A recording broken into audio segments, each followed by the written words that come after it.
구예배에 참여하여 하나님께 영광 돌리고 있는 모든 성도님들께 하나님의 은혜와 평강을 빕니다. 앞에서 뵈니까 우리 고차원 형제님 오랜만에 이렇게 함께 예배드리게 되었군요. 너무 감사합니다. 그 얘기는 또 누군가 우리 성도님 중에 수고하신 분이 계시다는 얘기인데, 귀한 또 헌신과 수고를 하신 분들에게도 하나님께서 큰 은혜와 복 베푸시기를 축복합니다. 너무 감사하네요. 고 선생님도 좋으시죠? 아멘. 아이고, 앞이 잘 안 보이시는데요. 시력이 점점 힘들어져서 오늘 성도님 가정에서 지금 섬기셔서 이번 예배당에 함께 지금 앉아 예배 드리는 것 같습니다. 2008년에 영국 런던의 한 시내 버스에 붙은 광고판입니다. 한번 좀 보실까요? 영어가 잔뜩 써 있어요. 보니까 There's probably no God. Now stop worrying and enjoy your life. 무슨 뜻이죠? 아마도 하나님은 없을 것이니 이제 걱정 멈추고 당신의 인생을 즐겨라 하는 광고판입니다. 누가 붙였을까요? 영국의 무신론자들이 적극적으로 돈을 들여서 광고를 한 겁니다. 꽤 긴 기간 저 광고판을 붙이고 다녔죠. 자, 그 이후에 미국 시카고에서도 대중교통을 이용한 캠페인이 있었는데 그들이 택한 슬로건은 태초에 인간이 신을 창조했다 였습니다. 어디서 많이 들은 말씀인 것 같은데 싹 달라졌죠. 태초에 하나님이 천지를 창조하시니라. 창세기 1장 1절인데 그들이 붙인 슬로건은 태초에 인간이 신을 창조했다. 이처럼 지금 우리가 사는 세상은 하나님이 없다는 것을 적극적으로 선전할 뿐만 아니라 학문적으로 주장을 하고 또 가르치는 데까지 이르렀습니다. 심지어 지금 아이들의 교육 과정을 천천히 살펴보면 우리 아이들의 교육 과정에도 무신 사상, 하나님이 없다라는 사상에 기반한 여러 이론들이 가르쳐지고 있는 현실입니다. 지금 우리의 자녀들이 바로 그런 교육과 세뇌를 받고 있는 것이죠. 그래서 오늘날 무신론의 이 영향과 압력은 매우 강력해졌습니다. 사실 이 세대를 분별하며 살아가는 그리스도인 시리즈 설교에서 무신론은 제가 다루지 않을 생각이었습니다. 처음에. 왜? 그리스도인들은 당연히 살아계신 하나님, 또 성삼위 하나님을 믿고 계신 분들이니까 무신론은 우리의 삶과는 별로 그닥 상관이 없고 영향도 없을 것이다 생각했기 때문이죠. 근데 이 세대를 분별하기 위해서 묵상하고 또 관련 자료를 좀 공부하고 하면 보니까 그렇지가 않은 거예요. 이게 우리와 상관없는 이슈가 아니고 우리 바로 옆에 지금 일어나고 있는 문제들이고 교회 안에도 영향을 미치고 있는 중요한 주제임을 알 수 있었습니다.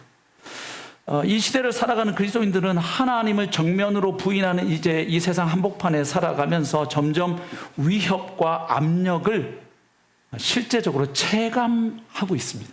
많이 느끼시죠? 그런데 오늘 본문인 시편 14편 1절 말씀을 보면 주전 1000여 년 전, 그러니까 예수님 오시기 1000년 전, 지금으로부터 따져보면 약 3000여 년 전에 다윗 시대입니다. 그 다윗 시대에도 하나님이 없다 하는 사람들은 있었다는 것을 알 수 있습니다. 아까 시편 14편 1절, 어리석은 자는 그의 마음에 이르기를 하나님이 없다 하는도다. 표제에 보면 다윗의 시로 되어 있죠. 그러니까 무신사상, 무신론은 우리 시대에 비로소 나타난 것이 아니라 오래전부터 있었다는 것을 알 수 있습니다. 실제로 오래전부터 하나님의 존재를 부인하면서 하나님이 마치 없는 것처럼 살아가는 사람들은 계속 있어 왔고 그 수가 많았습니다. 시편 14편 3절 말씀은 이런 모습을 인간의 보편적인 모습으로 말하고 있어요. 다 치우쳐 어떤 한두 사람이 아니라는 거죠. 함께 더러운 자가 되고 선을 행하는 자가 없으니 하나도 없도다. 그러니까 하나님을 부인하고 살아가는 이 모습이 어찌 보면 보편적인 모습이라는 것이죠. 자, 그래서 사도 바울도 로마서 3장에서 유대인과 헬라인이 모두 다 죄의 권세 아래, 죄의 세력 아래 있다고 말하는 그 문맥 가운데 바로 이 시편 말씀을 인용하고 있습니다. 우리 로마서 3장 10절 말씀부터 한번 보실까요? 기록된 바 의인은 없나니 하나도 없으며 깨닫는 자도 없고 하나님을 찾는 자도 없고, 그리고 나서 12절에 방금 읽은 이 시편 말씀을 인용하고 있지요. 다 치우쳐 함께 무익하게 되고 선을 행하는 자는 없나니 하나도 없도다. 자, 그러면 이 시편 말씀과 로마서 말씀을 통해서 우리가 무엇을 한 가지 알 수 있습니까? 아하, 주전 1천여 년 전 다윗 시대의 사람들이나 주 5, 60년대 바울 시대의 사람들이나 차이가 없구나 하는 사실을 알게 됩니다.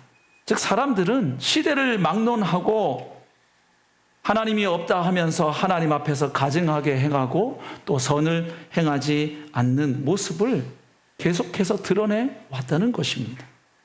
물론 지금도 우리는 하나님이 없다는 이른바 생각과 행동의 틀을 가지고 하루하루를 살아가는 사람들을 매일 보고 있고 만나고 있습니다. 그뿐만 아니라 아까 말씀드린 것처럼 이제는 개인적으로 그냥 그런 생각을 가지고 조용히 살아가는 것이 아니라 이제는 그런 생각과 행동의 틀, 그런 사상을 적극적으로 사람들에게 가르치고 홍보하는, 또 선전하는 바로 이 시대 속에서 저희가 살고 있는 것입니다. 자, 그런데 이렇게 무신사상, 무신론이 어제 오늘의 일이 아니고 어찌 보면 인류 역사에 계속 나타난 보편적인 현상인 것 같은데, 그럼에도 불구하고 우리가 특별히 이 세대를 분별하기 위하여 이 시대의 무신사상과 무신론을 정확하게 알고 분별해야 할 이유가 무엇일까요? 우리는 이미 하나님을 믿고 있는데, 그 하나님을 예배하고 있는데 이렇게, 그런데 왜 우리가 이 시대의 무신론, 무신사상까지 이 귀한 설교 시간에 이걸 다루고 함께 살펴볼 필요가 있겠느냐 하는 것입니다. 두 가지 이유가 있는데 오늘 한 가지 이유, 그리고 다음 주에 또 한 가지 이유를 살펴보려 합니다. 우선 무신론도 두 가지로 구분할 수가 있습니다. 이론적으로 철학적으로 신이 없다는 것이 너무나 확실하다고 믿고 말하는 이론적인 무신론이 있고요. 또 다른 하나는 지식적으로는 신의 존재를 인정하는데 그러면서도 실제로는 그 하나님을 전혀 의식하지 않고 살아가는 이른바 실천적인 무신론입니다. 이 시대의 무신론은 이론적인 무신론입니다. 그래서 오늘날 득세하고 있는 이 이론적 무신론은 그 나름의 역사적인 배경과 계보를 가지고 있습니다. 그래서 오늘 우리가 만나게 되는 이 무신론을 좀 알 필요가 있다는 거예요. 이게 갑자기 툭 나타난 게 아니라는 거예요. 뭔가 어떤 흐름 속에서 지금 이런 것들이 나타나고 있다는 사실입니다. 성경에서 언급하는 무신론은 주로 이제 실천적인 무신론이 많습니다. 가령 오늘 본문 시편 14편 1절에서도 어리석은 자는 그의 마음에 이르기를 하나님이 없다 하는도다 이렇게 기록되어 있잖아요. 그런데 여기 시편 14편 1절에서 말하는 어리석은 자라는 그 히브리어 단어를 보면 하나님을 알면서도 의도적으로 하나님을 거부하는 사람이라는 그 의미가 포함된 단어가 쓰였어요.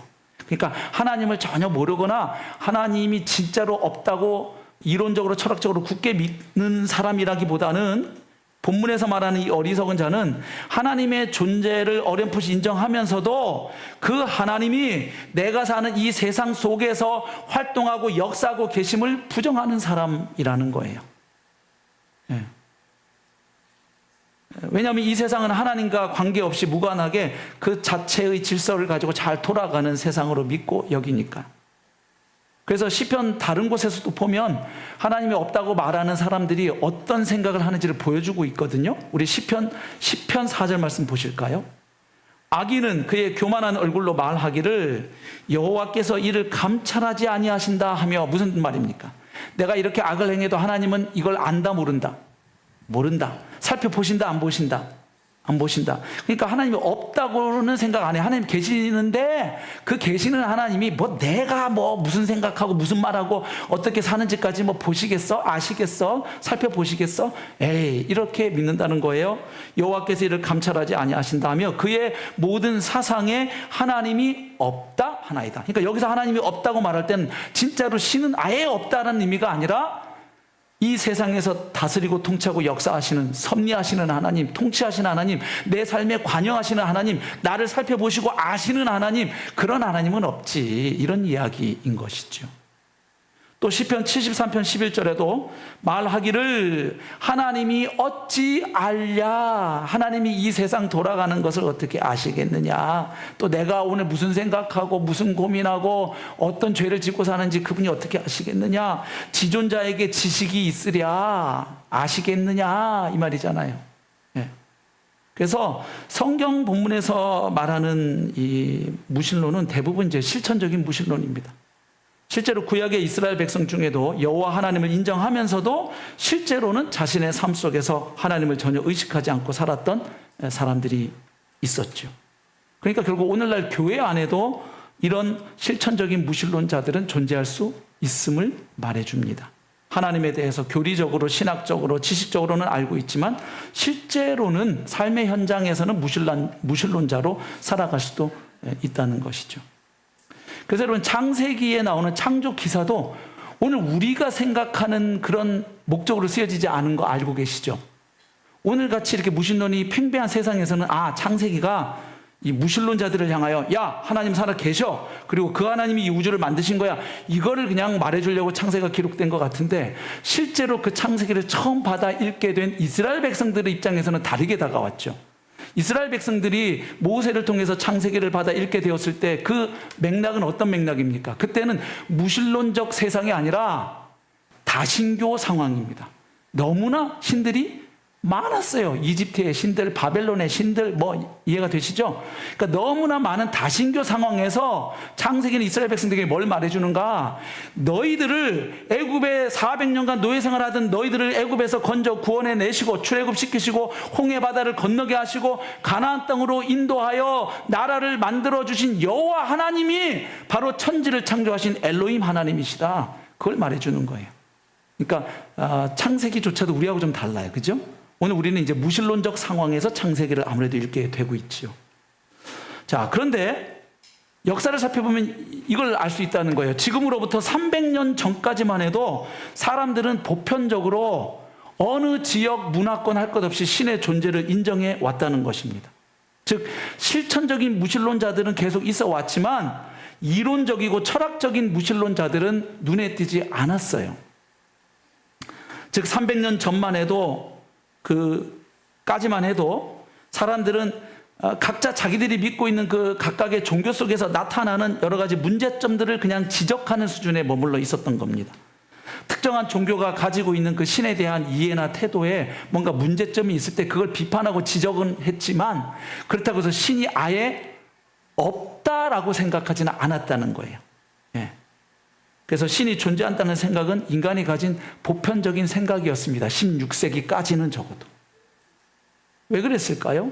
성경에 보면 답이 나오죠. 인간에게는 하나님이 다른 피조물에게 없는 영원을 사모하는 마음, 또 하나님을 알만한 지식이 있기 때문이죠. 기본적으로. 그래서 자신의 존재 안에 깊이 새겨져 있는 말하자면 종교심 또는 그 신지식 때문에 인간은 시대나 민족을 불문하고 다양한 형태의 종교를 만들어 왔습니다. 여러분, 동물과 인간의 차이점이 여러 가지 있는데 인간은 언어를 쓰는데 동물은 언어를 쓰지 않는다 이렇게도 말하는데, 사실은 동물 세계도 나름의 언어는 있죠. 돌고래라든지 침팬지 보면 자기들끼리 소통하는 그 소통 수단이 있습니다. 근데 동물 세계에서 절대로 발견되지 않는 게 종교의 흔적입니다.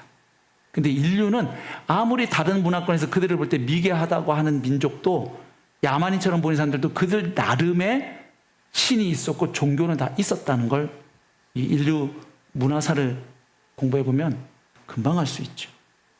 그래서 인류 역사를 보면 과학의 발달에도 불구하고 인간은 자신들이 만들어낸 나름의 신들을 섬겨왔습니다. 비록 자신이 만든 우상을 신처럼 섬겼기 때문에 문제가 있는 신앙이지만 그래도 인간은 보편적으로 신의 존재는 인정해 왔다는 거예요. 신이 없다라고 생각하지는 않은 거예요. 근데 이제 엉뚱한 신을 믿고 예배한 게 문제가 되긴 하겠죠. 그래서 이런 인간을 가리켜서 호모 렐리기오수스라고 얘기해요. 종교적인 존재다, 인간은.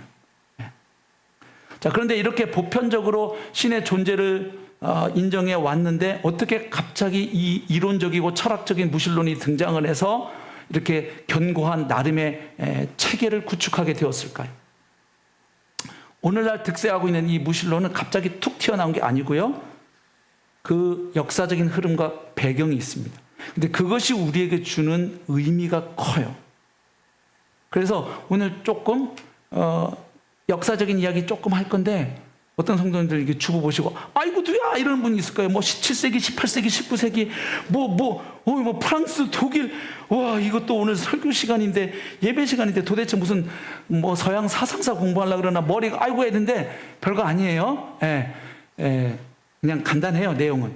그런데 그것이 오늘을 살아가는 우리 삶하고 관계가 있어서 제가 부득이 언급하는 거니까 양해를 부탁드립니다. 자, 16세기까지는 거의 인간들이 신을 인정해 왔어요, 존재를. 그러다가 17세기에 무슨 일이 일어납니까? 바로 계몽주의가 시작됩니다. 계몽주의. 인간의 이성을 절대시 여기는 계몽주의 사상. 계몽주의가 뭐예요? 무지몽매한 이 대중을 계몽시키겠다, 깨우겠다는 얘기잖아요. 계몽한다는 건 이런 거죠. 그동안 여러 가지 미신과 이 종교적인 진리에 억압당해 온 이 사람들을 깨우겠다는 거예요. 뭘로? 과학적으로 인간과 세계를 이해할 수 있도록 가르치고 도와주어서 참 지식으로 나오도록 하겠다. 그래서 인간다운 삶을 살 수 있도록 돕겠다 하는 이 무브먼트가 계몽주의입니다. 계몽주의. 근데 이것의 가장 큰 특징은 인간의 이성의 힘을 믿는 거예요. 그래서 인간은 그 이성의 힘을 가지고 이 인류는 계속해서 역사를 진보시켜 갈 것이다 라고 믿는 겁니다. 그런데 이 계몽주의부터 또 자연스럽게 나오는 한 가지 사상이 있는데 합리주의입니다. 합리주의. 합리주의는 모든 것을 이성의 기초에서 사고하고 이성의 기초에서 살아가고 이성의 기초에서 세계를 바라보겠다.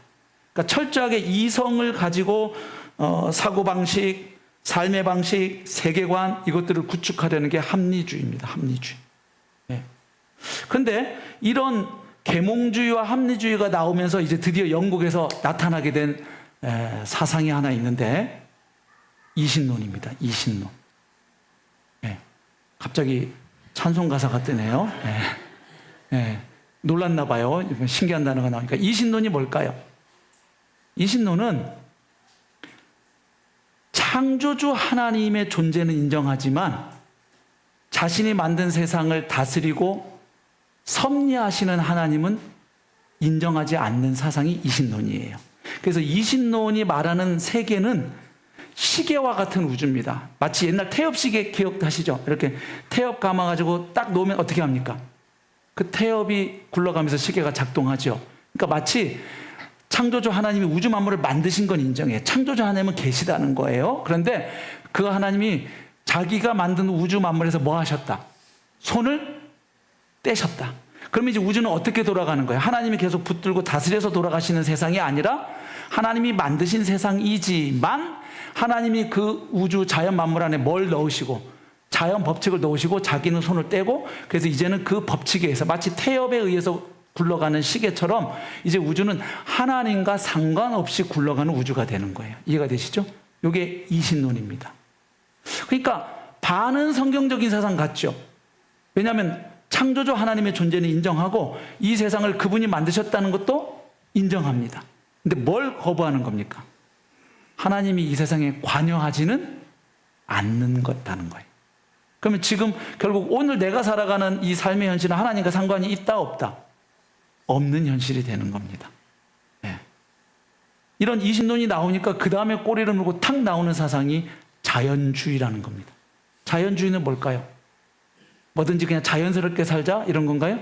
얼굴 성형하지 말고 그대로 자연스럽게 살자, 이런 게 자연주의. 요즘 뭐 그런 게 또 자연주의라고 했는데, 제가 지금 말씀드린 이 자연주의 사상은 이런 거예요. 그 전까지 사람들은, 특별히 서구 사람들은 자연을 볼 때, 이 자연 만물을 볼 때 어떻게 봤느냐? created world로 본 거예요. 창조된 세상, 피조된 세계, 하나님에 의해 지어진 세상이에요. 자, 그런데 계몽주의, 합리주의 영향으로 이제 하나님을 비키세요. 비켰어요. 그러고 나면 하나님을 빼고 세상을 딱 보면 어떤 생각을 하게 될까요? 그전에는 세상을 볼 때, 하나님이 만드신 세상, 혹은 하나님이 붙잡고 계시는 세상으로 보이는데, 하나님을 빼고 나면 이제는 이 우주의 궁극적인 실체 혹은 실제는 뭐가 됩니까? 자연 만물이 되는 거예요.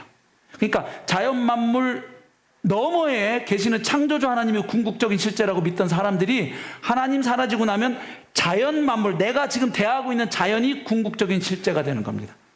그러면 이 자연주의 영향을 받으면 인간을 볼 때도 뭐 하나님의 형상으로 창조된 인간, 뭐 영혼을 가지고 있는 고귀한 존재, 그렇게 갈 수가 없어요.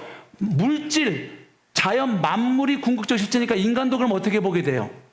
물질적 존재니까 인간이 경험하는 사랑의 감정도 결국 호르몬 분비 장난이라고 보는 거예요. 다 그 호르몬 분비 작용에 의해서 일어나는 거지, 뭐 이렇게. 인간을 물질로 보니까 그 감정과 정서도 물질의 작용으로 보는 것이죠. 예. 자, 그래서 이런 이제 흐름 속에 이신론 나왔죠, 자연주의 나왔죠. 그러다가 이제 본격적으로 무신론을 대중화하는 일에 앞장선 사람들이 나왔는데, 그게 바로 18세기에 프랑스에서 나타난 이른바 백과전서파입니다. 예, 백과전서. 이 사람들 뭐 하는 사람들이었을까요? 백과전서를 만든 사람들이에요. 말 그대로. 예. 이제 인간의 이성을 이제 발견했잖아요. 그리고 이 궁극적 실제인 자연을, 이 우주를 인간의 이성을 가지고 연구하고 파악하면서 뭐가 자꾸 쌓입니까? 이제 지식이 쌓이는 거죠. 그래서 그걸 한 군데 다 모으자는 거예요. 예. 그래서 이 사람들이 21년에 걸쳐서 무려 17권의 백과전서를 만들었고요. 그리고 그것에 대한 그림, 도해로 11권을 더한 백과전서를 만들었습니다. 근데 이게 백과전서를 만든 목적이 있다는 걸 기억하실 필요가 있어요. 뭐냐? 그동안 종교적인 배경 아시잖아요. 이 중세부터 쭉 이 유럽은 이 가톨릭이 지배하는 세상이었잖아요. 교회가 지배하는 세상이니까 이런 종교적 배경에서 알아왔던 모든 지식을 이제 뭘로 다 재해석하겠다. 이성으로 다 재해석해서 사람들의 생각을 뭐 해놓겠다. 바꿔놓겠다는 게 이 백과전서파 사람들이 백과전서를 만든 목적이에요. 그냥 단순히 그동안 연구하고 축적된 그 지식을 그냥 한 군데 단순히 모으는 게 목표가 아니에요. 이걸 통해서 뭘 바꾸겠다. 어리석게도 여지껏 신을 믿고 살아가는 이 사람들의 생각을 바꾸겠다는 겁니다. 근데 이 사람들의 주장이 사람들에게 이게 굉장히 인기가 있고 막 받아들여졌어요. 왜 그랬을까요? 당시 사람들이 이 교회를 바라보면서 불편했어요. 네, 특별히 무슨 사건 같은 게 있었냐면, 가톨릭을 포함한 유럽의 교회들이 예를 들어서 갈릴레이 같은 사람들이 과학적으로 꽤 긍정적인 발견을 했죠. 근데 그걸 너무 오버했죠. 야, 저 지동설 받아들이면 성경은 천동설을 얘기하는데, 그 성경에 대한 오해였죠. 성경 창세기가 어떤 목적으로 어떻게 기록됐다는 걸 이제 모르니까 그냥 저런 과학적 발견이 이제 그동안 오랜 세월 믿어왔던 성경의 진리를 다 어떻게 할 수도 있겠다. 다 허물어뜨릴 수도 있겠다라고 위기의식을 느껴서 어떻게 합니까? 막 종교재판에서 핍박하고 이러죠. 그러니까 사람들이 볼 때는 어떻게 느끼는 거예요? 굉장히 부당한 권위라고 느끼게 되는 거죠. 그러니까 이 이성을 중심으로 한 재해석, 이런 얘기가 아주 귀에 솔깃하게 들려온 거죠. 그래서 이 백과전서파 가운데 그 돌바크라는 인물하고 디드로라는 인물이 제일 그 선두에 섰는데, 이런 이야기를 했어요. 돌바크라는 사람이 뭐 전체 이름은 폴 앙리 디트리 돌바크. 아이고 길어서 발음하기도 힘들어요. 그냥 돌바크. 네. 네, 뭐 이 사람 이름 다 까먹어도 상관없어요. 그냥 이 흐름이 어떻게 가는지만 잘 쫓아와 주시면 되겠습니다. 이 사람이 이렇게 얘기를 했어요. 하나님의 존재에 대한 보편적인 동의는 무슨 말이에요? 아까 말씀드렸잖아요. 16세기까지는 사람들이 보편적으로 다 신의 존재, 하나님의 존재에 대해서는 다 모여왔다. 인정해 왔어요. 아니, 우리나라도 생각해 보세요. 불과 얼마 전까지 전혀 교회 안 다니고 절에도 안 다니는 분들도 누가 못된 짓 하면, 야, 이놈아! 하늘이 두렵지도 않으냐? 막 이러면서, 그 뭐예요? 어떤 절대자가 계신다는 거지. 그렇죠? 그런 믿음이 다 있었다고요. 보편적으로 사람이라면. 자, 그런데 그런 하나님의 존재에 대한 보편적인 동의가 왜 있어 왔느냐, 이렇게 보는 거예요. 자연 법칙에 대한 무지, 그러니까 모르는 거, 무지로 말미암아서 인간이 그 자연 재해 앞에서 보편적으로 공포를 느끼는 것을 의미할 따름이다. 무슨 말이에요? 사람들이 자연재해를 딱 당할 때 두렵잖아요. 그걸 두려워하니까 하나님에 대한 신앙을 가지게 되었다. 다시 말하면 하나님은 원래 계시는 분이 아니라 인간이 자연재해를 보면서 두려우니까. 그런데 그 인간이 자연 법칙에 대해서 지식이 너무 없다 보니까 저렇게 안 가져도 될 불안과 공포를 갖고, 그래서 신을 만들어냈다. 이런 주장인 겁니다. 네. 근데 여러분, 자연 법칙을 알려준다고 해서 인간이 자연 재해를 통제할 수 있나요? 지금 우리는 오늘날 태풍이 왜 발생하는지 잘 알고 있습니다. 그렇죠? 네. 그리고 여름에 태풍이 왜 일어나는지, 해수면 온도가 이제 27도 이상 올라가기 시작하면서 태풍이 일어나는 메커니즘을 요즘은 기상청 안 다니는 분들도 웬만하면 다 알고 계세요. 그리고 왜 가을 태풍이 더 우리에게 피해가 큰지도 알고 계시죠? 여름 태풍에는 태풍이 와도 우리가 한반도에 고기압이 있으니까 이게 세게 못 오는데, 그렇죠? 예. 이제 가을쯤 되면은, 그죠? 이게 더 밀고 오기가 쉽잖아요. 그러니까 더 피해는 오히려 더 커지는 경우가 있죠. 가을 태풍. 자, 그러면 이런 우리가 자연 법칙을 이제는 현대인들은 많이 알아요. 이 시대 사람들에 비해서. 그러면 그걸 안다고 해서 태풍을 멈추게 할 수 있어요? 그렇지가 않지요. 네. 근데 이제 당시 사람들이 워낙 이제 무지하고 어리석은 이제 관계로 이런 논리와 주장이 지금 이 시대 사람들보다는 훨씬 더 설득력이 있게 다가왔다는 거예요. 그래서 결국 하나님이 실제로 존재하시는 것이 아니라 자연 현상과 자연 재해를 두려워하는 인간의 마음 때문에 하나님이 만들어졌다라고 이 백과전서파들이 주장을 한 겁니다. 인간이 그 미지의 힘 앞에서 느끼는 그 공포심 때문에 하나님이 생겨났다. 그리고 디드로 같은 사람은 그런 말을 해요. 하나님이라는 개념은 자연 질서와 도덕적 체계를 바르게 이해하는데 방해가 될 뿐이다. 그러니까 이 자연의 질서를 이해하고 파악하고 이 도덕적 체계를 세우고 하려면 누구는 좀 죄송하지만 비켜주셔야 되겠다.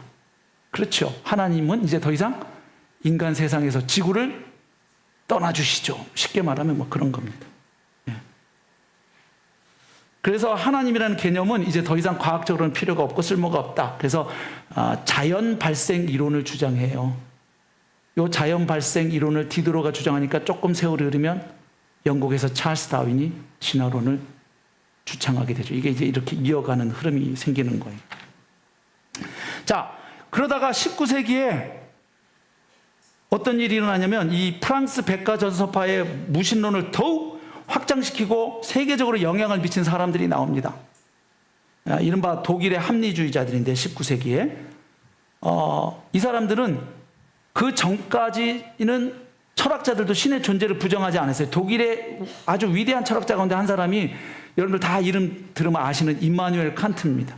우리 중고등학교 때 이름 들어봤죠? 뭐 순수 이성 비판, 실천 이성 비판, 그죠? 예. 그래가지고 대학교 들어가고 저도 한번 도대체 순수 이성 비판, 실천 이성 비판 뭐 쓴 내용이 쓰여 있나 하고 한번 읽어는 봐야 되겠다. 제목만 맨날 고등학교 때 교과서 시간에 들었으니까 뭐 한 페이지 진도 나가는데 하루 걸립니다.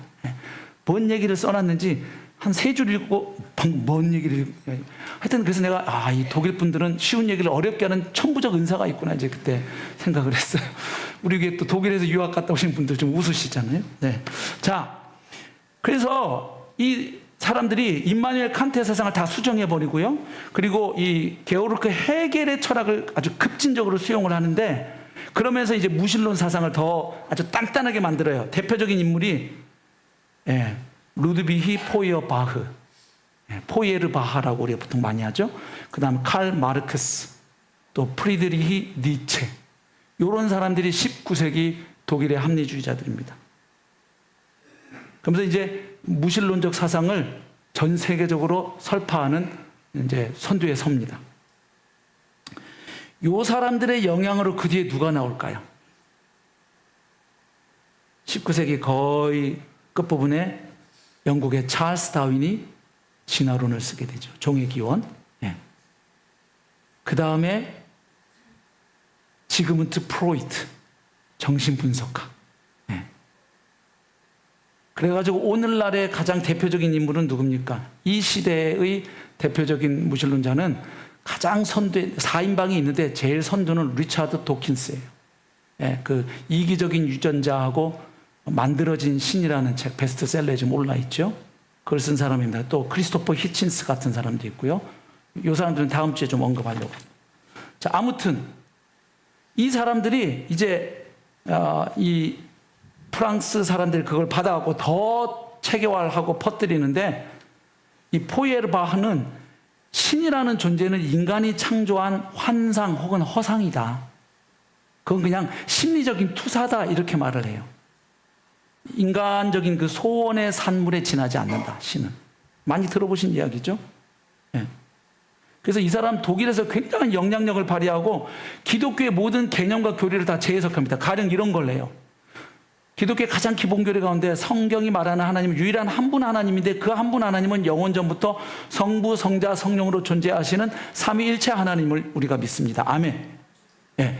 근데 성부, 성자, 성령을 이 포이에르바흐는 어떻게 재해석을 하냐면, 그건 바로 인간이 갈망하는 이성, 사랑, 의지, 이렇게 해석을 해요.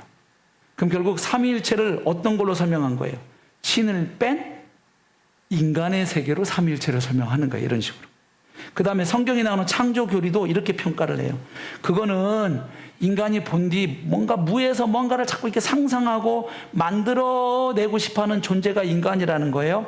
그런 인간의 호기심과 능력, 그리고 뭔가 자연 만물을 이렇게 정복하려는 인간의 욕구를 충족시키는 관점으로 인간이 만들어낸 게 뭐다? 창조 교리다. 뭐 이런 식으로 해석을 하는 겁니다. 근데 이 사람 죽고 나서 이 사람 사상이 쓱 그냥 묻혔어요. 포에르바흐 사상이 죽으면서. 근데 그걸 다시 끌어내가 확 부활시킨 인물이 칼 마르크스예요. 예. 칼 마르크스가 이 포에르바흐의 사상을 가져와가지고 이제 이 이른바 유물론, 그리고 거기서 공산주의까지 만들어내죠. 그리고 그 다음에 나온 인물이 우리에게 익숙한 지그문트 프로이트입니다. 이 사람 오스트리아 태생인데, 이 정신분석학적 관점에서 무신론을 주장한 인물입니다. 그래서 프로이트에게 신이라는 존재는 그저 심리학적으로 높임을 받는 그 아버지에 불과한 존재입니다. 그리고 예수 그리스도는 그에게 실존 인물이 아닌 그저 신화적인 인물에 불과했죠. 자, 그런데 세상은 이런 사람들을 굉장히 높이 봤습니다. 굉장히 지성적이다, 탁월한 인물들이다. 그런데 오늘 시편 말씀 딱 읽으면 성경은 그들을 어리석은 자라고 판단합니다. 그들을 어리석은 자라고 말하는 이유가 두 가지가 나오죠. 첫 번째는 우선 시편 14편 2절에서 보는 것처럼 여호와께서 하늘에서 인생을 굽어 살피사, 무슨 말입니까? 하나님이 그들의 인생을 다 보시고 판단하시기 때문에 그들을 어리석다 하시는 거예요. 사람이 제 아무리 탁월한 업적을 이루고 여러 가지 주장을 쏟아내어도 한낱 인생에 불과합니다. 인생이란 거 길어봐야 몇십 년 사는 거예요.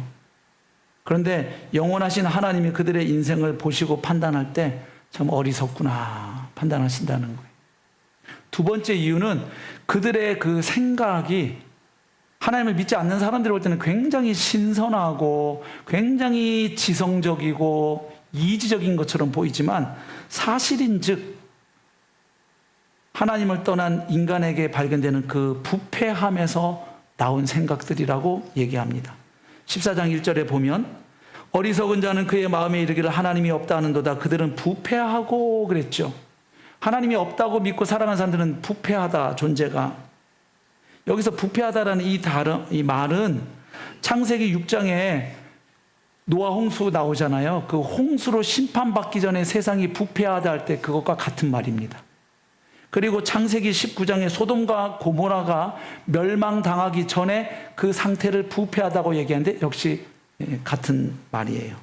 그러니까 하나님이 없다라고 하는 이 주장과 생각은 하나님을 떠나 있음으로 인한 도덕적이고 영적인 부패로부터 나오는 생각들이라고 성경은 말해주고 있습니다. 결국 무신론은 인간의 교만한 얼굴의 표현에 지나지 않는다 하는 것이죠. 그러면 오늘 지금 우리가 접하는 이 시대의 이론적 무신론, 철학적 무신론은 과거에부터 쭉 있어왔던 실천적 무신론과는 상당히 결이 다르고, 그리고 그냥 나온 게 아니라 어떤 일련의 흐름 속에서, 어떤 그 배경 속에서 나왔다는 사실을 지금 살펴봤는데, 이것이 오늘 이 시대를 사는 우리에게 주는 영적 교훈이 뭘까요? 이것 때문에 조금 머리 아플 수 있는 이야기를 좀 말씀을 드렸어요. 첫 번째는 이것입니다. 우리가 하나님을 믿되 성서가 가르치고 증거하는 그 하나님을 온전히 믿어야 하겠다는 거예요. 그러니까 내가 생각하는 하나님을 설정하고 그 하나님을 믿는 것은 이런 무신론이 팽배한 세상에서 내 믿음을 건강하게 지키는 데도 도움이 될 뿐만 아니라 그들을 향해서 복음을 전하고 선교적 사명을 전혀 감당할 수 없게 한다는 거예요. 여러분, 그냥 니체가 신은 죽었다라는 말이 그냥 툭 튀어나온 게 아니라 그 말이 가기까지 어떤 아까 흐름과 계보가 있었어요? 계몽주의와 합리주의 영향으로 아까 나온 이신론 생각해 보세요. 이신론은 하나님이 없다고 주장했나요? 하나님이 계시다고 주장했나요? 그렇죠. 그게 중요한 거예요. 하나님은 계시다는 거예요. 그리고 그 하나님은 천지 만물을, 우주 만물을 뭐 하셨다? 창조하신 창조주라는 거예요. 거기까지 보면 이건 굉장히 성경적인 신앙이 맞아요. 맞죠? 예. 그런데 그 하나님은 어떤 하나님은 아니라는 거예요. 만드신 우주 만물을 계속 붙잡고 유지시키시고 다스리고 섭리하시고 통치하시는 신은 아니라는 거예요. 그러나 성경은 하나님은 천지 만물을 창조하신 창조주일 뿐만 아니라 인류 역사 가운데 자신의 뜻과 계획을 펼쳐가시는, 구속 역사를 펼쳐가시는 섭리주 하나님이심을 증거하고 계시합니다. 그러니까 성경이 말하는 창조자 하나님을 받아들여도 성서가 또한 동시에 증거하는 섭리주 하나님을 슬쩍 밀어냅니다. 근데 그렇게 밀어낸 이유가 있어요. 뭐냐면 너무 그 당시에 이제 자연과학이 발전하면서 그 전에 몰랐던 우주의 비밀, 지구의 비밀을 너무 많이 알게 된 거예요. 그러니까 사람들이 무슨 생각을 딱 하게 됐냐. 하나님이 우리 인간으로 하여금 하나님 자신을 발견하고 깨닫도록 주신 교과서가 몇 권 있어요. 하나는 하나님이 창조하신 자연 만물이 교과서입니다. 맞죠? 그래서 성경은 말해요. 하나님이 만드신 만물을 보면 창조주의 능력과 신성을 우리가 발견하게 된다. 로마서에도 나오죠? 시편에도 나와요. 하나님이 창조하신 이 하늘과 궁창의 하나님을 막 높여 증거하고 있다 그러죠? 그래서 하나님을 아는 교과서가 자연 만물이고 또 하나가 뭐냐면 기록된 말씀이에요. 맞죠? 근데 이제 뭐가 너무 크게 보이는 거예요. 말씀은 이렇게 찌그러지고 뭐가? 이 자연 만물. 근데 그 자연 만물에 그동안 몰랐던 온갖 법칙들을 지금 누가 찾아내고 있어요? 인간이. 뭘로? 이성으로. 이렇게 되는 거죠. 그러니까 이성을 절대화하는 거예요. 그래서 성경도 이제 뭘 가지고 판단하느냐? 이성 가지고 판단해서 믿을 수 있는 건 오케이. 무슨 기정약이 나오면 에이 말도 안 돼. 뭐 이런 거. 예수님의 동정녀 탄생, 이 부활, 에이. 그리고 다 성경에서 기정 이야기 빼면요 남는 게 없어요. 성경책 되게 얇아지는 거 아시나요? 되게 얇아져요. 그러니까 닫힌 세상이잖아요. 창조주가 개입하고 역사하는 세상이 아니라 하나님과는 분리된 그 우주 자체의 법칙과 질서에서 돌아온, 이게 이제 닫힌 세계라는 말이에요. 흔히 말하는. 그러니까 하나님이 개입할 수 있고 역사할 수 있는 세상이 아니고 하나님은 잘라내고 그냥 우주는 우주 자체의 질서와 법칙에서 돌아가는 존재가 되는 거죠. 그러니까 하나님을 믿어도, 또 성경이 말하는 하나님을 믿어도 온전하게 그 하나님을 알아가고 배워가고 믿지 않으면 결국은 시간이 흐르면서 하나님은 없다, 하나님은 죽었다, 인간이 만들어낸 게 하나님이다, 이런 식으로 갈 수 있는 그 연결고리를 우리가 오늘 본 거예요. 맞죠? 그래서 나는 과연 하나님, 어떤 하나님을 내가 알고 있고 믿고 있는가? 여러분, 호세아 선지자가 일찍이 이 문제를 지적을 했어요. 그 이스라엘 백성들을 향해서 이 백성이 망해간다. 왜 망해간다고 지적을 하는가? 호세아 4장 6절. 내 백성이 지식이 없으므로 망하는도다. 여기 지식은 무슨 지식을 말할까요? 여호와 하나님을 아는 지식이 없어서 망해간다. 그리고 하나님의 율법을 잊었으니라고 뒤에 말하죠. 하나님과 하나님의 율법에 대한 지식이 없어서 이 백성이 망해간다. 그래서 해결책도 어떻게 제시합니까? 호세아 6장 3절 같이 읽어볼까요? 시작. 그러므로 우리가 여호와를 알자. 힘써 여호와를 알자. 아멘. 여호와 하나님을 힘써 알아가자는 거예요. 그렇죠. 우리도 이 시대에 하나님을 더욱 계속해서 알아가야 할 줄로 믿습니다. 신약 시대의 베드로 사도도 비슷한 권면을 준 바 있어요. 베드로후서 3장 18절. 오직 우리 주 곧 구주 예수 그리스도의 은혜와 그를 아는 지식에서 뭐하라? 자라가라. 예수님을 복음을 듣고 영접한 사람 예수님을 모른다고 말할 수 없어요. 알죠, 이미. 그러나 그분을 아는 지식에서 계속 뭐 해가라? 자라가라 얘기하죠. 그러니까 더 알아가야 된다는 거예요, 예수님을.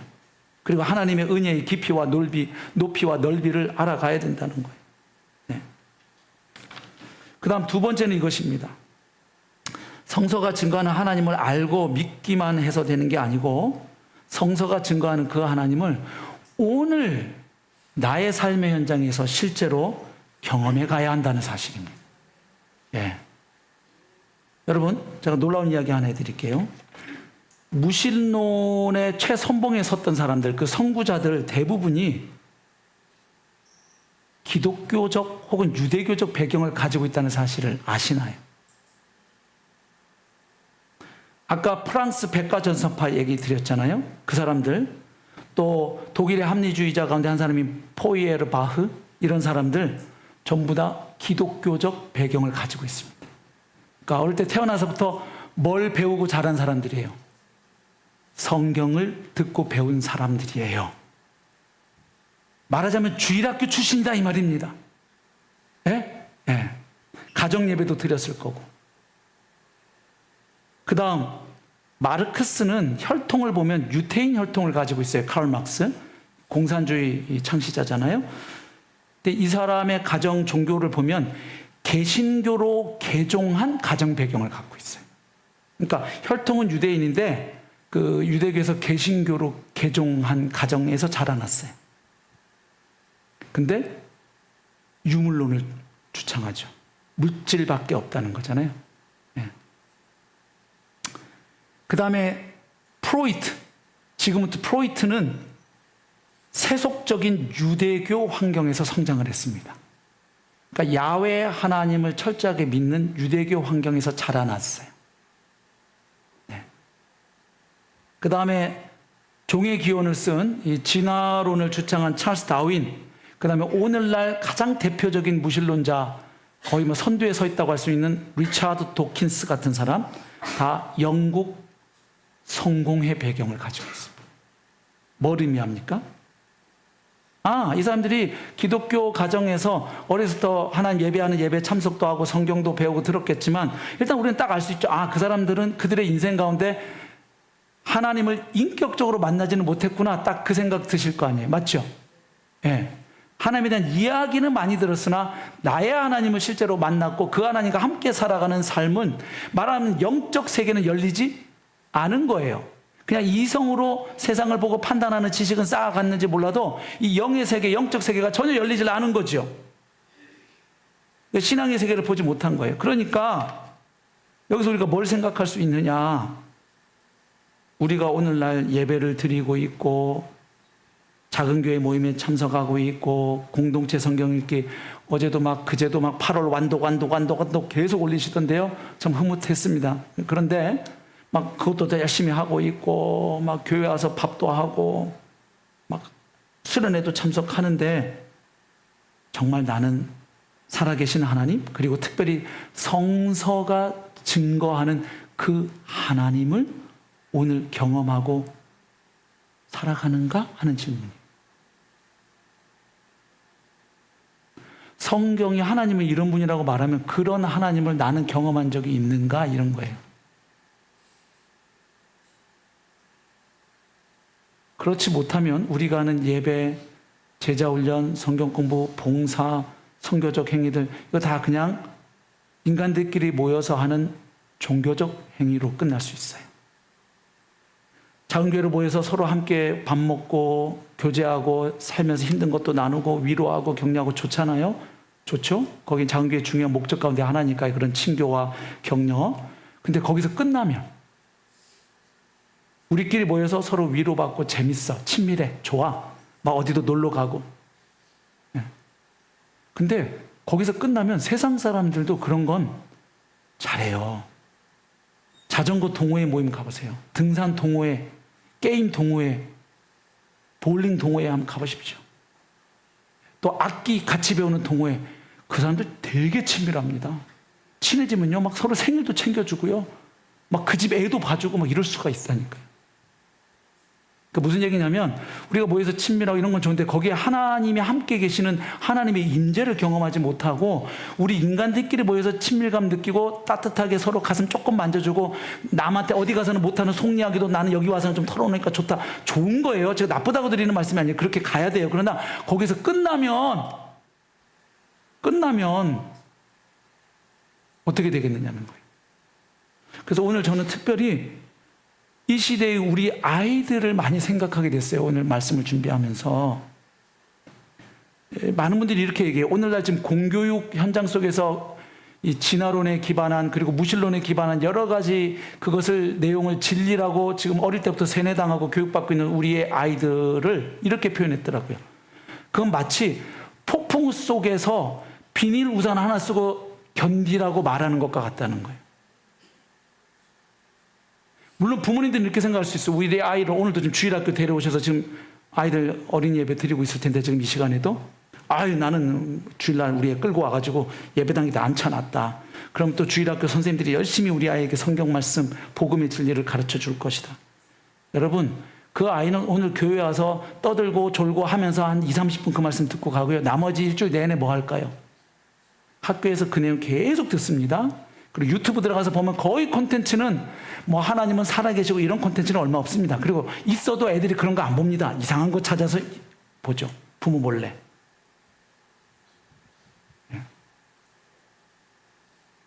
지금 뭐 미국에서도 통계가 나와요. 미국 사람들이 포르노에 소비하는 돈이 미국 사람들이 마시는 온갖 종류의 커피와 차와 그거보다도 훨씬 더 많은 돈을 쓰고 있다는 거예요. 어마어마하게.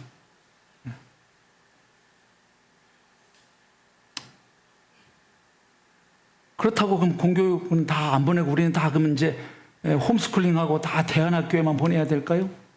그것도 하나의 선택이고 또 그런 선택을 하는 부모님들의 그 결정을 저는 굉장히 존중합니다. 좋게 보기도 하고. 그러나 우리가 공교육에서 우리 애들 다 빼면 이 세상 사람들은 어디서 예수 믿는 사람들을 볼 수 있을까요? 복음을 들어볼 수 있을까요? 그러니까 또 공교육 현장에도 남아서 거기서 믿음을 지켜내면서 아이들에게 나는 하나님을 믿고 있다고, 하나님은 이렇게 오늘도 살아 역사하신다고 말할 수 있는 애들도 많이 필요하지요. 그러니까 결국 이런 질문을 하게 되는 거예요. 애들이 거의 일주일 내내 그런 무신론적 사상에 기반한 가르침과 콘텐츠를 소비하다가 교회에 와서 그 1시간 딱 예배드리고 돌아가는 건데, 그것도 또 졸고 하면서 놓치고 또 떠들어가지고 선생님들이 조용히 하세요. 그러면서 한 또 10분 가요. 막 이러면서 그러면 지금은 이제 엄마 아빠 손잡고 교회에 왔어요. 얘가 이제 중학교를 갑니다. 지금 진화론은 옛날보다도 더 강력해진 게 저도 잘 몰랐는데 공부를 해보니까 알겠어요. 이게 뭐냐 하면 뭐 유전학, 생물학, 자연과학 이 여러 가지 학문이 결합돼서 진화론을 서포트를 하고 있더라고요. 옛날하고 달라졌어요. 그래서 옛날에 창조과학에서 했던 그 리스판스 정도 가지고 안 돼요. 어설프게 하면 오히려 그냥 폭탄 맞기가 쉬울 만큼 얼마나 이 마귀도 역사를 하는지. 마귀 역사는 하여튼 갈수록 교묘해져요. 보세요. 지난주에 포스트 모더니즘 사상을 봤는데 그거는 근대의 유산에 대한 반발로 나온 거잖아요. 근데 오늘 우리 무신론의 뿌리는 또 뭐예요? 근대를 열어 제친 계몽주의와 합리주의의 영향으로 나온 게 무신론 사상 아니에요. 그러니까 마귀는 지금 근대에 대한 반발로 나온 포스트 모더니즘, 근대의 정신이 계속 이어져 옴으로 나오는 무신론, 이 모든 것들을 총동원해서 이 마지막 시대 크리스찬들을 흔들어 제끼고 있는 시대에 우리가 살고 있는 거예요. 그리고 그런 시대에 우리 아이들이 지금 거기에 노출되어 있어요. 자, 그러면 우리가 이런 질문을 할 수 있어요. 그러면 저 아이들이 학교에서 하루 종일 저런 얘기를 듣고 돌아오는 건데, 저 아이가 주일학교 와서 1시간 들은 그 내용을 가지고 정말 이 세상을 바라볼 때 하나님이 창조하신 이 아름다운 세상, 그러나 인간의 죄악으로 망가진 세상, 그러나 하나님 다시 예수 그리스도를 통해서 다시 구속해 가시고 회복하고 있는 세상, 장차 예수님 다시 오셔서 완전한 하나님의 나라로 회복되고야 말 이 세상, 아이가 세상을 이렇게 보면서 살아갈까? 그리고 인간을 볼 때 하나님의 형상으로 창조된 인간으로 보고, 그러나 범죄하여 타락한 인간으로 보고, 예수 그리스도를 통해서 다시금 구속되는 인간으로 이렇게 인간을 바라보며 살아갈까? 또 하나님이 인간에게 선물로 주신 이 성을, 하나님이 원래 의도하고 주신 그렇게 성을 바라보고 그렇게 살아갈까? 이 세상이 아이들에게 막 온갖 이미지와 영상으로 아이들의 머릿속을 오염시키고 있는 그거를 딱 진리로 믿고 그렇게 아이들이 나중에 성인 돼서 살아가거나 결혼 생활을 하게 될까? 생각해 봐야죠. 그래서 이런 안타까운 생각이 듭니다. 지금 공교육 현장이 막 무너져가지고 지금 교사들도 난리가 났잖아요. 근데 그분들이 하는 공통적인 얘기 중에 하나가 그 아이들이 학교에서 보이는 이상행동이 가정하고 다 연결되어 있다는 거예요. 무슨 얘기냐면 가정 안에서 남의 인격체를 공경하고 질서를 지키고 권위자에게 순종하고 배려하고 이거를 집에서 못 배웠다는 거예요. 다 왕자 공주로 커가지고. 그리고 막 부모들이 막 이상한 가치관을 집어넣으니까 교사를 자기 발바닥에 때로 여기고서는 막 교사 수업을 녹음을 하나 뭐 하여튼 그렇게 하고 있잖아요 지금. 그런데 무슨 얘기냐면 우리 그러면 신앙인들의 가정을 한번 오늘 생각해 보십시다. 우리 아이들이 학교에서 하루 종일 그런 얘기를 듣고 돌아와서 그걸 당연하다고 진리로 믿고 있든지, 아니면 아이가 교회에서 들은 이야기하고 이렇게 충돌할 때 고민을 할 때 과연 우리 아빠 엄마 부모님들은 그 아이들하고 이런 대화를 나눌 시간이 있을까요? 없잖아요. 오면 일단 숙제 있니 안 했니, 학원 가야지, 학원 마치면 그 다음 또 학원 가야죠. 그러니까 오늘날 애들이 보는 거는 교회 예배 지각할 때는 엄마가 화를 안 내. 한 주 늦잠 자서 빠져도. 근데 학원 빠지면 난리가 나. 그러면 아무리 하나님이 최고다 해도 애는 안 믿어요. 학원이 최고지. 네. 고3 때 되면 수련회 가지 마라 뭐 이렇게 하고 이렇게. 그 애들한테 다 어떤 믿음을 우리가 지금 심어주는 거거든요. 그래서 그런 책도 있어요. 삶으로 가르친 것만 남는다. 네. 김요셉 목사님 책이죠. 자, 그래서 우리 이런 오늘 좀 고민하면서 하나 앞에 기도하고 돌아가십시다. 뭐냐면 우리가 다 죄인이잖아요. 하나님 앞에서. 목사님 저도 마찬가지고요. 다 연약합니다. 연약한 인생이고 허물이 있고요. 다 상처가 있고 그래요. 근데 고맙기도 하고 슬프기도 한 건 뭐냐면 아이들도 조금만 크면 이걸 알아차린다는 거예요. 어릴 때는 아빠가 슈퍼맨인 줄 알았지. 근데 조금 크면 이제 아빠의 뒷모습 보면서 아이고 별거 아니네 아빠. 나 같은 똑같은 고민하고 살고 조금 나보다 먼저 태어난 것뿐이네. 그리고 어떤 한 여자를 만나서 그냥 나를 낳은 거네. 뭐 이렇게 애들도 아빠 엄마를 보면서 연약한 인생에 불과하다는 걸 조금만 머리가 굵어지면 압니다. 그래서 우리가 완벽한 존재라고 기대도 안 하고 그렇게 돼야 된다고 생각도 안 해요. 예, 감사한 거예요. 이건 어떤 면에서는. 그런데 이거예요. 그래, 그러면 내가 보기에도 우리 아빠 우리 엄마 불완전해, 연약해, 죄성을 가지고 있어. 근데 아빠 인생 엄마 인생을 보니까 하나님은 살아계셔. 그 인생의 구비 가운데 우리 아빠 엄마가 눈물로 하나님 앞에 엎드려 기도한 것, 그리고 그 기도에 하나님이 생생하게 응답하셔서 일하시는 것을 아이들이 보고 있냐 이 말이에요.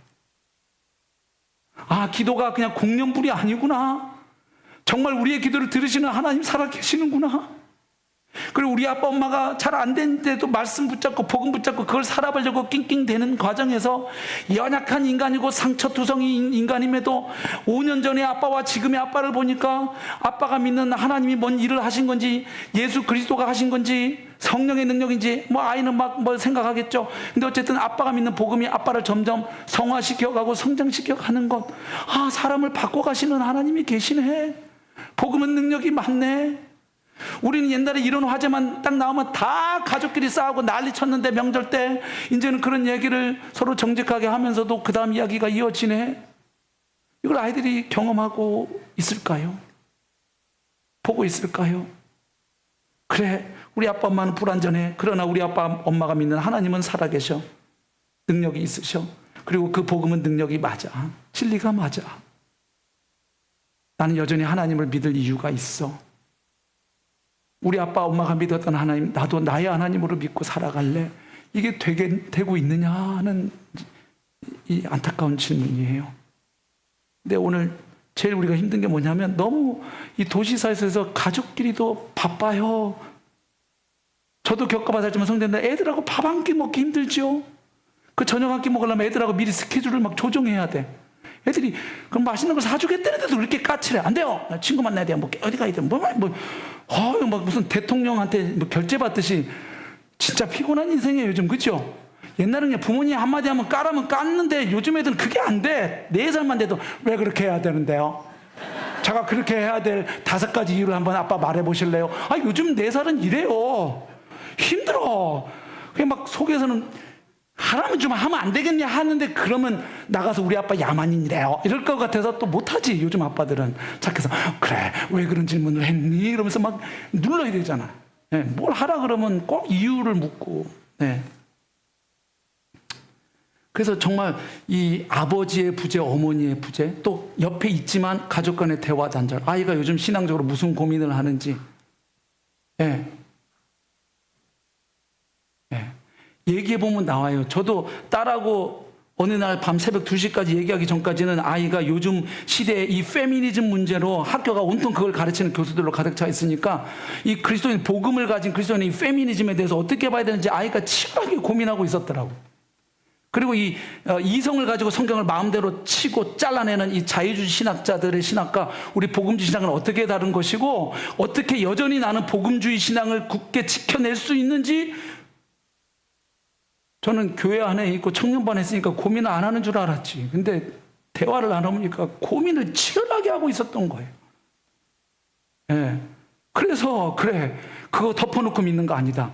사람들이 그렇게 얘기하는데, 이 시대도 여전히 성경 말씀을 절대적으로 믿을 수 있는 근거는 아빠가 깨닫고 그동안 공부하고 발견하고 정리한 건 이거고, 살아오면서 경험한 건 이거고, 사역하면서 점점 더 확인하고 있는 이런 것들이고, 이렇고 근데 넌 어떻게 생각하니?